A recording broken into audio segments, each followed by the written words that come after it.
ጤና ይስጥልን ተመልካቾቻችን፣ ይህ አካታይ ቢዝነስ ሳምንታዊ ፕሮግራማችን ነው። አካታይ ቢዝነስ ሳምንታዊ ፕሮግራማችን ሰዲያ መልቲ ሚዲያ ከፋና ሚዲያ ኮርፖሬሽን ጋር በመተባበር በሰዓት የምናቀርብላችሁ ሳምንታዊ ቢዝነስ ፕሮግራም አሁን ይጀምራል። እንግዲህ የዛሬ ደግሞ ለየት ያለ እንግዳ ጋብዣለሁኝ።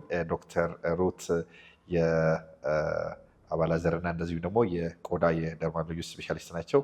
ዶክተር ሩት ወደዚሁን ሰውተው ለዚህ ቃለ መጠይቅ ፈቃደኛ ስለሆኑ በሰፊው የፋና ሚዲያ ኮርፖሬሽን ተመልካቾች ስም እጅግ በምስጋና አቀርባለሁ። እኔም አመሰግናለሁኝ እኔን እድል ስለሰጣችሁኝ። መልካም እንግዲህ በሕክምናው ዘርፍ እንግዲህ አንጋፋ ከሚባለው በተለይ ሴት ባለሙያ ኖት እና እንደው ወደዚህ ሕክምና መቼ እንደጀመሩ ምን ያክል ጊዜ እንዳሳለፉ እና አጠቃላይ ነው እንዴት እንደጀመሩ እንደው ለተመልካቾቻችን የመግቢያ ፕሮግራም ላይ ዶክተር። ኦኬ እኔ የቆዳ ሕክምና ከመጀመሪያ በፊት ጠቅላላ ሐኪም ሆኜ ሰርቻለሁ። የመጀመሪያ ስራ የጀመርኩት በ1975 ዓመተ ምህረት በኢትዮጵያ አቆጣጠር እና የመጀመሪያ ስራዬን የሰራሁት ከረን ነው። አሁን የኢትዮጵያ አካል ባትሆንም አስመራ ውስጥ ያካላካል ነው። ከአስመራ 90 ኪሎ ሜትር በጣም ከባድ በሆነ ወቅት ብዙ ቁስለኞች ምንም በነበሩበት በጣም በከባድ ወቅት ነው የሰራሁት እና በጣም ጥሩ ግን ፍቅርና እንክብካቤ ህዝቡ የሚያሳይበት ጊዜ ነበር እና በጣም የሚደንቅ አይነት ጊዜ ነበር። 1 ዓመት በላይ እዛ ሰርቻለሁ። ከዛ በኋላ ደግሞ ታጠቅ፣ እሱም ያው ከወታደሮች ጋር የተያያዘ ነው። ምልምል ወታደሮች እዛ ነበር የሚመጡት እና በጣም የሚያሳዝን ሁኔታ ነው እዛም የነበረው። ትናንሽ ወጣት ልጆች በቃ ለጦርነት የሚሄዱ ምናምን እና በጣም የሚገርም አይነት ነበር። አሁን ሪሰንትሊ እንደውም ቅርብ ጊዜ 40 ዓመት በፊት እዛ ከጦር ሜዳ መጥቶ ለሕክምና መጥቶ ሪሊዝ የሚደረግበት በጣም ትንሽ ነበር መሰለኝ አርጌው በቃ ክሊኒክ ድረስ መጥቶ ሊያመሰግነኝ የኔ በቃ ማመን ያቃተኝ። በዛን ጊዜ አስታውሶ በዛ ጊዜ በቃ በጣም እኮ ባለውለታ አይነሽ ብሎ ሲመጣ እኔ ምንም ትዝ አይለኝም እውነቱን ለመናገር። እሱ ግን ያውቃቸዋል እዛ ጊዜ ሲሰሩ የነበሩትን ምናምን እና ቅርብ ጊዜ ነው እና አሁን በቃ ከዛ በኋላ ደግሞ እሱ የሚገርም አይነት ነበረ። ከሱ በኋላ ጳውሎስ ለተወሰነ ጊዜ ሰራው። በኋላ ግን አለርት ነው ከፈረንጅ 86 ዓመተ ምህረት ጀምሬ እዛ ነኝ የሰራሁት። ያው የቆዳ ሕክምና ስላልነበረ ጠቅላላ ሐኪም እየሆን ግን አንዳንድ ስፔሻሊስት ሐኪሞች ነበሩ። በተለይ የትምህርት ክፍል ነበረው አለርት ለአፍሪካ ጠቅላላ ደርማቶሎጂ ስሞል ደርማት ትንሽ ብዙ ጊዜ እዛ ጊዜ ደርማቶሎጂ ብዙም አልነበረም ማለት እዚህ አገር ብቻ ሳይሆን ሌላም ሀገር አልነበረም። ስለዚህ ዋና ትምህርት የምንሰጠው የሚሰጡት ሌፕረሲ ላይ ነው፣ ግን አብረው ደርማቶሎጂም ትምህርት ይሰጣል እና አንድ ዶክተር ሬዲ የሚባል በጣም ጥሩ ባለሙያ ነበራቸው። እሱ እኛን በቃ እንደ ሬዚደንት ተማሪዎች አድርጎ ወስዶን ከእሱ ጋራ እንሰራ ነበር እና በቃ ከተለያ ከናይጄሪያ ትላለ ከምን በቃ እና ይሄ ተመልሰው ይመጣሉ። ደግሞ እንጀራ ሰጣችሁን ምናምን ብሉ የሚሉበት ጊዜ ነበረ። ደርማቶሎጂ ብዙም አላደገም ነበር። ከዛ በኋላ ግን ቀጥሎ ያው እዛው ብዙ ዓመት ስንሰራ ያው ሌፕረሲ እየቀነሰ ሲሄድ እነኝህን ወጣት ነን ይዛን ጊዜ ልከን ማስተማር አለብን ተብሎ ዲሲፕሊኑም ኢትዮጵያ ውስጥ አልነበረም ይዛ ጊዜ።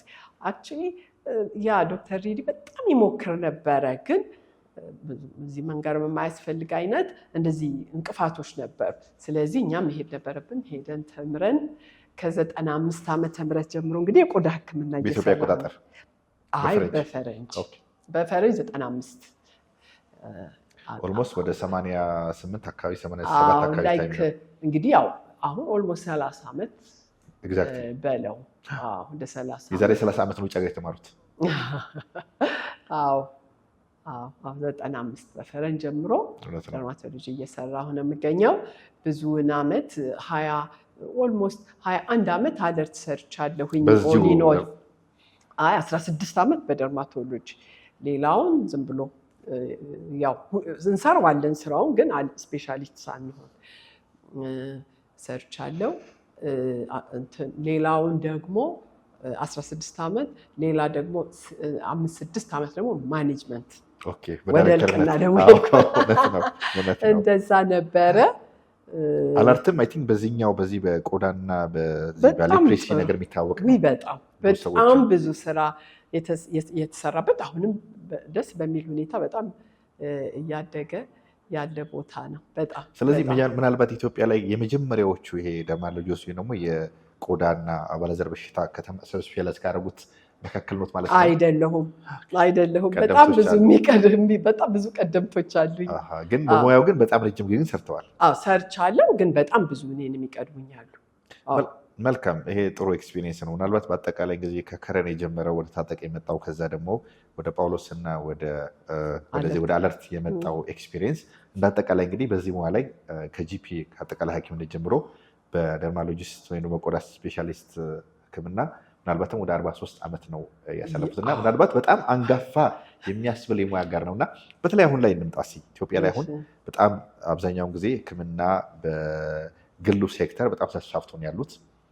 መንግስት ደግሞ በአጠቃላይ ተደራሽነቱ ሊሚቴሽን ስላለው የተሻለና አማራጭ የሆነ ሕክምና ለማግኘት በጣም ብዙ ሰዎች እንግዲህ እንደ ኢንቨስትመንትም እንደ አማራጭም የስራ አካል አድርገው ብዙ ሰዎችም የእርሶ ራንክ ክሊኒክ ከፍተው ነው ያሉት እና እንዳጠቃላይ ግን ነው የኢቲክ በጣም በስነ ምግባር ሙያውን ከመስራት አንጻርና ነዋይን ደግሞ በጣም ናፍቆ ከመስራት አንጻር በሁለቱ መካከል ያለው ነገር የሚስማለው በጣም እንትን ጥያቄ ነው። ብዙ ጊዜ የማስብበት ጥያቄ ነው እና አንዳንዴ እንደው ሕክምናስ በገንዘብ ባይሰራ ብዬ ሁሉ አስቤ አውቃለሁ። መጥፎ ነው ለማለት እንኳን ሳይሆን ጥያቄ በጣም የሚፈጥርብህ ነው እና ምንድነው እንግዲህ ማንኛውንም ነገር ስትሰራ በተቻለ መጠን ስራው ላይ ፎከስ ማድረግ፣ ሰውየው ላይ ፎከስ ማድረግ ዋና ነገር ነው። ምንም ሰራህ ምንም እንጂ ይሄ ትርፉ ላይ ገንዘቡ ላይ ከሆነ የምታስበው በጣም አስቸጋሪ ይሆናል እና እኔ አሁን ወደ 20 ዓመት ነው የሰራሁት የቆዳ ሕክምና በግል ማለት ነው እና ብዙ አስቸጋሪ ወቅቶችን አልፈናል። በቃ ደሞዝ መክፈል፣ ቤት ኪራይ መክፈል ታፍ የሚሆንበት ጊዜ ሁሉ ነበረ። ኢቭን ቅርብ ጊዜም እንኳን እንደዚህ በጣም ጥብቅ የሚልብን ጊዜ አለ። በጣም ሪላክስ አድርገን አይደለም እየሰራን ያለ ነው እና እንግዲህ ይሄ ነገር የህሊና ጥያቄ አለ። ስለዚህ እያንዳንዱ ሰው እንዴት ነው የሚሰራው የሚለው ራሱን መመርመር ነው ያለበት።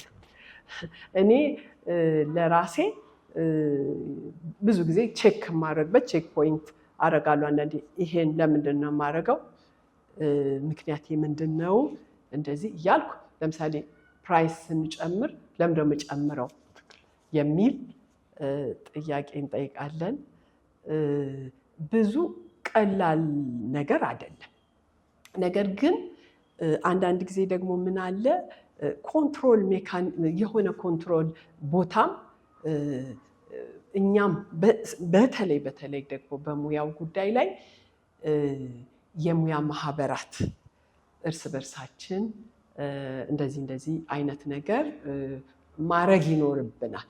ምክንያቱም አሁን ከውጭ የመጣውም የኛን ነገር ብዙ አይረዳውም እና እርስ በርሳችንም ብዙ መተያየት ይኖርብናል። ሌላ እንግዲህ ያለ አንድ ትልቅ ችግር ደግሞ ብዬ የማየው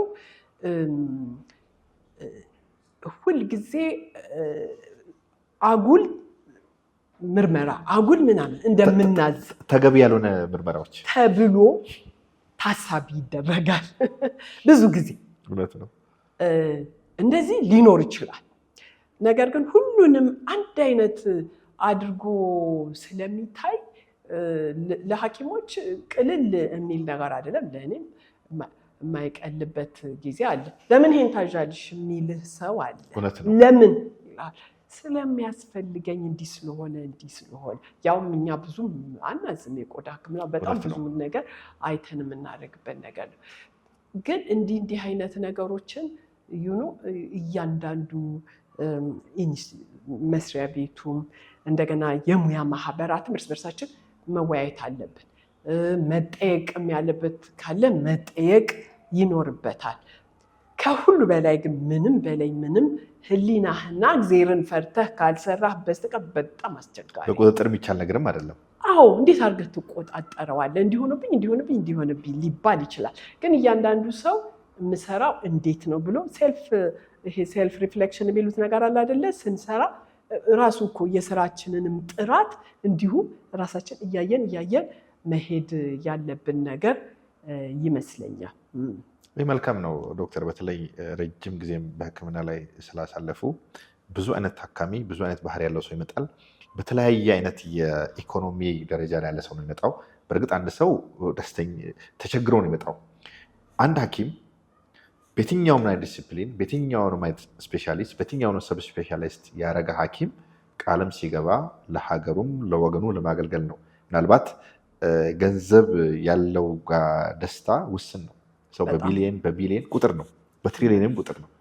አንድ ታካሚ መጥቶ አንድ ሐኪም በሱ ምክንያት ከፈጣሪ በታች ምክንያት ሆኖ ሲያድነው ወይም ደስታው ለሐኪሙ የሚፈጥረው ደስታ ፕራይስለስ ነው፣ በገንዘብ የሚገመት አይደለም። ከዚህ ጋር ግን በጣም በሚጠረስ መልኩ በጣም አንድ ሰው መጣ ተብሎ በቃ የኬሌ መጥልኝ ተገቢም ያለው ነገር ከማድረግ አንጻር እንደዚህ አይነት ነገሮች ነዋይ መናፈቅ የገቡትን ቃል ወደ ጎን ትቶ ነዋይ ብቻ ናፍቆ እንደው ልክም ባይሆን የሆነ ዘረፋ በሚመልክ መልኩ ከስተመሮች የሚሉትን ነው ታካሚዎች የሚሉትን ነው ቃሉ ተገቢ አይደለም በሚሉት ደረጃ የሙያ ስነ ምግባር በጣረሰ መልኩ እንደው ለምን የሚያደርጉ ይመስላል? በእርግጥ ቅድም ጥሩ ነገር ብለዋል ዶክተር። ስታንዳርድ ወጥቶለት የሙያ ማህበሩ የጤና ጥበቃ እንደዚሁ ደግሞ የመንግስት ተገቢው የመንግስት አካልም በዚህ ደረጃ ገብቶ እንደዚህ አድርጉ ማለት ምናልባት ተገቢ ላይሆን ይችላል፣ ወይም ደግሞ የህግ ማዕቀፍ ላይኖር ይችላል። እንደ ህሊናን በዛ ልክ ለምሳሌ አንድ ሊሞት የደረሰን ሰው ያውቃል፣ ሐኪሙ ፕሮፌሽናል ሰው ነው። ግን ደግሞ በቃ እዛ ስለገባ ይሄን አጋጣሚ እንጠቅም ብሎ የሚያደርጉት አንዳንድ ሁሉም ተቋም አይደለም፣ ሁሉም ሰው ሁሉም ሐኪም አይደለም፣ አንዳንድ ተቋሞች አሉ በግልጽ በሚታይ ደረጃ እና ይሄ ነገር ከምን የመነጨ ይመስሎታል ዶክተር? ነው እንግዲህ እኔ እውነቱን ለመናገር እንግዲህ ያው ብዙውን ጊዜ የተመላላሽ ሕክምና ነው የምንሰጠው። እኛም ጋር ቢሆን በጣም የታመሙ ሰዎች ቢመጡም ግን እንደዚህ አይነት ሲቹዌሽን ስራ በግሌ የምሰራው አይደለም። እኔ የሚመስለኝ ለምን ሰው እንዲህ ይፈልጋል ብለህ ስትለው አንዱ ኮምፒቲሽን ነው፣ መወዳደር አለ። ከሌ ያለው እንደዚህ አይነት ነገር እሱ እንደዚህ የሚያደርግ ይመስለኛለኝ። እንደዚህ ትክክል ያልሆነውን ነገር እንዲያደርግ ሰውን የሚያስገድደው ነገር ያው ያለኝ ካረካኝ እኮ በቃ ትንሽ ነገር ይበቃኛል። ግን ምናልባት የሚመስለኝ በቃ የውድድር ጊዜ ስለሆነ ያ ውድድሩ እንደዛ ሊያደርግ ይችላል ብዬ አስባለሁ።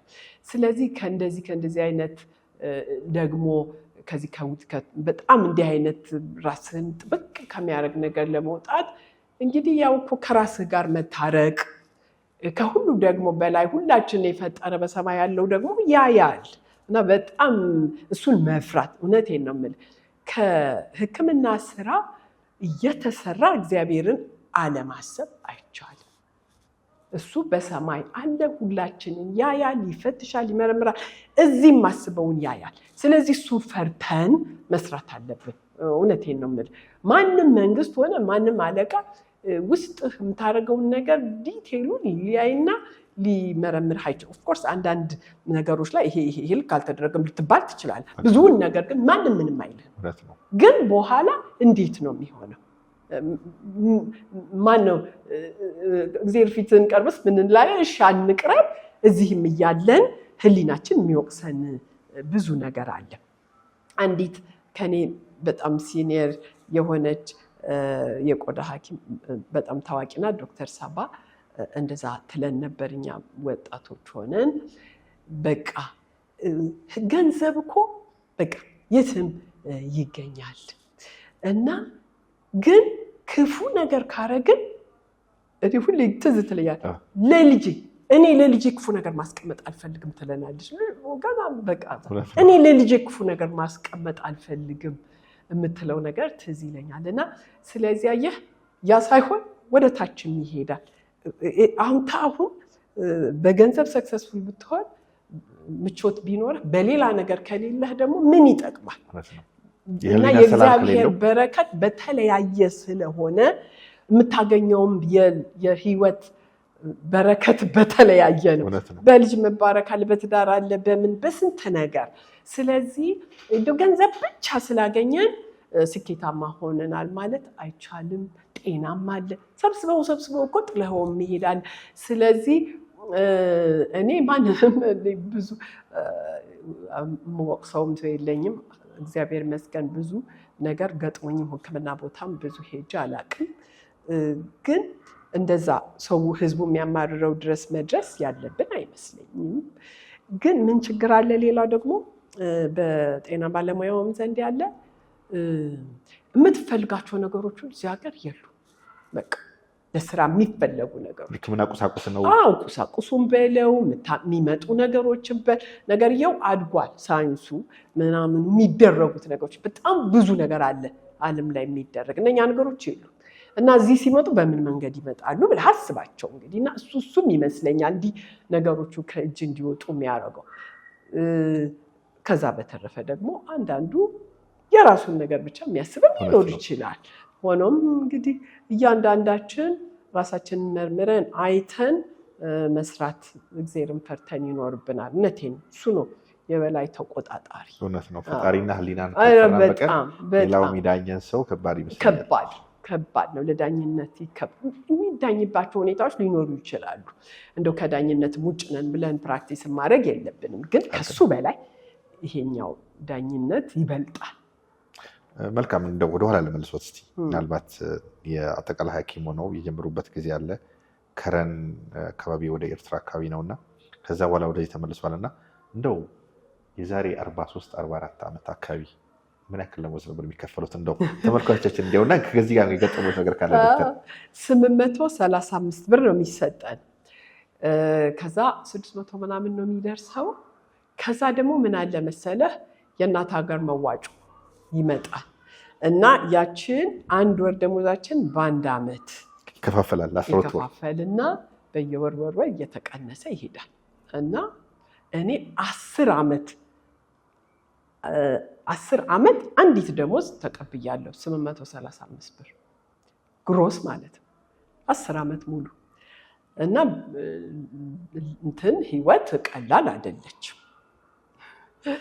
እና በቃ ልብሳችን ጫማችን ተቀዶ የተቀደደ ጫማ እኔ አርጌ ሄጃ ቃል ሰርግ ሄጃለሁ አንድ ቀን። እንደው ግን ቫሊ የለውም ዶክተር በዛን ጊዜ ግን ይሄ 600 ምናምን ብር በጣም ትልቅ ቫሊ የለውም ነው ወይስ ምንድን ነው? ያው 600 ብር ነው። እንዳሁኑ ባይሆንም እንዳሁኑማ የአንዲት የመግዛት አቅሙ ከፍተኛ ነበር። ግን እኔ እንጃ ከፍተኛ እኛ ተቸግረን ነው የምንኖረው። 600 ብር በቅቶን አይደለም። እኔና ባለቤቴ ሁለት ሆነ የምናገኘው በጣም በክብደት ነው የምንኖረው። ማለት በቂ እንዲህ በቃ 600 ብር የዛ ጊዜ ማአት ነገር ይሰራ እንደምትለው አይደለም። ታዲያ ለምን ቀዳዳ ጫማ እናደርጋለን? እንገዛም ነበር። እውነቴን ነው የምልህ። ግን በዛው ልክ ግን ማህበረሰባችሁን ደግሞ ታገለግላላችሁ። ያው ደስ ብሎን ነው። እኛ ምንጊዜም ስራ ስትሰራማ ስለ ደሞዝህ ትዝ የሚልህ ስራው ላይ ነው ፎከስ ብታደርግ። 100% ስራችን እኛው ነን እኮ ያለነው ማን አለው ብለህ ነው ህዝቡ። በዛ ጊዜ እንደዚህ የግል የለም፣ ጥቂት የግል ቦታ ነው ያለው። ስለዚህ በቃ በጣም ስራውማ ደስታችንም ስራው ነው። በቃ እርክት አድርጎን ነው የምንሰራው የአቅማችንን ያህል። የዛን ጊዜ እንግዲህ አቅማችንም እኮ ትንሽ ነው፣ ልምዳችንም ትንሽ ነው። በዛችሁ ባለችን ግን በደንብ ነበር የምንሰራው። የሀገሪቱንም የነዋሪው መጠኑም እንዳሁን እንደዚህ አልበዛም። ግን ለምሳሌ እኔ አለርት በምሰራ ጊዜ እጅግ ብዙ ስራ ነው የምንሰራው። ብዙ ሰው እንዳሁኑ አይደለም። ግን በእርግጥ ግን ሰው ከየትም ከክፍለ ሀገር መምጣቱ ያው ያን ጊዜም የተለመደ ነው። የሰውን እንግልትም ምናምኑ ስለምታስቡ ስራው ላይ ፎከስ የምታደርጉት የሰውዬ ቶሎ ታክሞ ወደ ሀገሩ ይግባ። ምናልባት የመጠለያም ይዞ አልጋ ክፍልም ይዞ ልመናም አለበት። ለምነን እዛ ዘነበወርቅ አለርት በምንሰራ ጊዜ በቃ በጣም የሚቸገር ሰው። ስለዚህ ልመና አለ። የሚመጡ ሰዎች ከውጭ የውጭ ሰዎች ቢረዱን አሉ። መጥተው እንደዚህ አካባቢው ላይ ቤት ተከራይተው ምናምን የሚያኖራቸው አሉ። ብዙ ብዙ ብዙ ብዙ ነገር ላይ ያለው እሱ ራሱን የቻለ ትልቅ ታሪክ ነው። መልካም። በተለይ እንግዲህ አሁን በርካታ ዩኒቨርሲቲዎች በርካታ የትምህርት ተቋማት ይህን የጤና ትምህርት እያሳለፉና ብዙ ሐኪሞችን እየፈጠሩ ነው ያሉትና ምናልባት እርስዎ ወደ ግሎ ስራ የገቡበት አጋጣሚና ወጣቶች አሁን ወደ ግል ስራ ቢገቡ ፋይናንሻል ተቋማትስ ምን አይነት ድጋፍ ማድረግ አለባቸው? ምክንያቱም ይሄ ሴክተር መንግስት እንደሚታወቅ ነው የመንግስት ሆስፒታሎች በጣም ውስን ናቸው። የሪፈራል ኬዞች አሉ ከክፍለ ሀገሮች ከተለያየ ክልሎች ይመጡና ምናልባት አንድ የማስተዳደር አቅማችንን በጣም ውስን ይሆናል ካለው ከኢትዮጵያ ምናልባትም ወደ 135 ሚሊዮን እንደው በትክክልም በኢትዮጵያ ስታቲስቲክስ ኦቶሪቲ ባይረጋገጥም ያን ያክል ነው የሚባለው ግምቱና ሊበልጥም ሊያንስም ይችላል።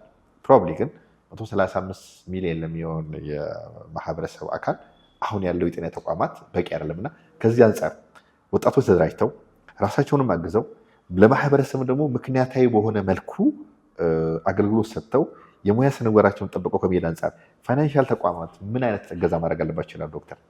ማገዝ እኔ የምገምተው ጥሩ ቢሆን ብዬ የማስበው እንደዚህ በግሩፕ የሆኑ አሁን አንዳንድ ጥሩ ምሳሌ የሚሆኑ ሆስፒታሎችም ኦልሬዲ የተፈጠሩ አሉ አይደል? አዲስ አበባ ውስጥ እንደዛ በግሩፕ የሆኑ አንድ ላይ በመሆን ያላቸውን እውቀትም ምንም አሰባስበው ቢሰሩ በጣም ጥሩ ነው። እንግዲህ የፋይናንሻል ተቋማት በድሮ ባለው እንደምታውቀው ያው ሁል ጊዜ የሚጠየቅ ነገር አለ፣ ኮላትራል። አንተ መኖሪያ ቤትም የለ ኮላትራል ሲጠየቅ ከየት ይመጣል? እሱ አይነት ነገሮች አሁን እየተቀነሱ እየቀነሱ የሄዱበት ሁኔታ ያለ ይመስለኛል። አንዳንድ እንትኖች እነኚህ እንደ ማይክሮ ፋይናንሶችም የተሻለ አክሰስ እንዳላቸው ይመስለኛል እና ሌሎቹም ባንኮች ቢሆኑ አሁን አይ ቲንክ ከእውቀት እና በተለይ ሴታፕ የተደረገበት ሲስተም ስትሮንግ ከሆነ እንደዛ ቢሰጡን እና ሐኪሞች እንዲሰሩ ቢያደርጉ በጣም ብዙ ሐኪሞች ስራ ፈተው ቁጭ ብለው ሲታይ ይሄን በጣም አንዱ ይልቅ በጣም የዛን ዘመን የድሮውን የሚያስናፍቅ እሱ ነው። ማንም ስራ የሚያጣ ሐኪም የለም። ማንም የግድ እጥረትም ነው። እኛ አሁን ከረን ሲሄድ የተወሰነ ጊዜ እዚህ ስለቆየን ደብዳቤ ሁሉ ተጽፎብናል። ባሉበት ተይዘው እንዲሄዱ ተብሎ ግዴታ ነው። ግዴታ ነው። አንድ ሰው እዛ ካልሄደ ሌላ ከየትም አይመጣም። ያሁኑ እንደዚህ ሰው ስራ ፈቶ መቀመጥ በጣም ስለሚያሳዝን ምናልባት እሱ ላይ እንደው ጥሩ እርዳታ ቢሰጡ ፋይናንሻል ተቋማት ጥሩ ይመስለኛል። ግን ያው እነሱም የራሳቸውን ጉዳይ ነው የሚያዩት። እንግዲህ ከዚህ ጋር ብዙ ነው የምታየው ነገር። ቤት አለ። አሁን የቤት ነገር በምን ሰው ታደርገዋል? ብዙ ችግሮች አሉ። አሁን የሚከፈለው አሁን ብዙዎቹ ኮስት ከፍ አለ ምናምን የሚባለው አንዱ ኮስትን ከፍ የሚያደርገው ደግሞ ቤት ኪራይ ነው። ቤት ኪራይ ደግሞ ምንም ሊሚትለስ ሆነ። እኔ የማይገባኝ አንድ ነገር እሱ ነው። ምንም በቃ ምንም አይነት ሊሚቴሽን የማይቀመጥበት ጭራሽ እንደውም ከፍ እንዲል ኢቨን በመንግስት በኩልም የሚደገፍ ነው የሚመስለው። ለምሳሌ አንድ ሰውዬ 1000 ብር ያከራዩ ነው። አንተማ 1000 ብር ይህን ቤት ልታከራዩ አትችልም፣ 1500 ነው ወይ 2000 ነው የሚባለው። እሱ ማለት አንዱን ነገር ብቻ ነጥለህ የሆነ ሐኪም ኤቲካል ሊሆን አለበት መባል አይችልም። ኤቭሪባዲ ሃዝ ቱ ሁሉም ሰው ኤቲካል መሆን አለበት። ሁሉም ሰው መንግስት በግድ ቤት ኪራይ ዋጋ ሲያስጨምር ምን ማለት ነው ይሄ? እዛ የሚሄድበት ኮስቱ ይጨምር ነው እኮ። እኔ ታውቆ ይሁን አይታወቅ እንደው እኔ አሁን አንድ የሚያሳስበኝ ነገር እሱ ምንድነው መጨረሻው? ለፋይናንሻል ሴክተሮች እንደው የተለየ ህግ መውጣት ካለበት ማህበረሰብ ተኮር ስለሆነ እዚህ ነገር ላይ ሪቫይዝ ሊደረግ ይገባል ነው። ቤት ኪራይ ጭምር ገብቶሃል? አሁን እኮ አልሰማህ እንደሆነ አላውቅም። ቤት ኪራይ እኮ አንተ ያከራዩ ሰዎች እንዴት ይሄ ብቻ ታከራያለህ የሚባልበት እንዴት ይሆናል? አንተ ካከራየው በላይ አከራይ መንግስት ሊልህ እንዴት ይችላል? እኔ አልገባኝም። እና እንደው እችን እድል እንደውም ብትጠቀምባት ብነት ደስ ይለኛል። ለምን ብትለኝ ቤት ኪራይ ካልከፈትኩት ሰውየው አያስቀምጠኝም፣ ተነስቼ መሄድ አለብኝ። እነኝም አሁን በግሩፕም መጥተው የሚሰሩ ሰዎች ገና ቤት ሰርተው አይደል ተከራይተው ነው። ስለዚህ እሱ ሁሉ አንድ ላይ መታየት ያለበት ማህበረሰብን አማክሎ ማህበረሰብ ሲባል ብዙ ነገር ኮምፕሮማይዝ መደረግ አለበት። ዶክተር እንደው ፕሮግራሜ ከመቆየት በፊት ለየት ያለ መልእክት ማስተላለፍ ከፈለጉ ድሎ ውስጥ አይ እኔ እንግዲህ በስራ አንጻር ያው ልባችን በጣም በርህራሄ ባዘኔታ ስራችን ልንሰራ ይገባል። ለምሳሌ የሕክምና ሙያ ሰው በጣም ሳይፈልግ የሚገቡ ሰዎች እንዳሉ አውቃለሁ። የቤተሰብ ኢንፍሉዌንስ ምናምን እንደዚህ አይነት ነገር ሊሆን አይገባውም። ሰው ደስ ብሎት የሚሰራውን ነገር ሊሰራ ይገባል። እኔ አሁን ከጠየከኝ በደስታ ነው የምሰራው።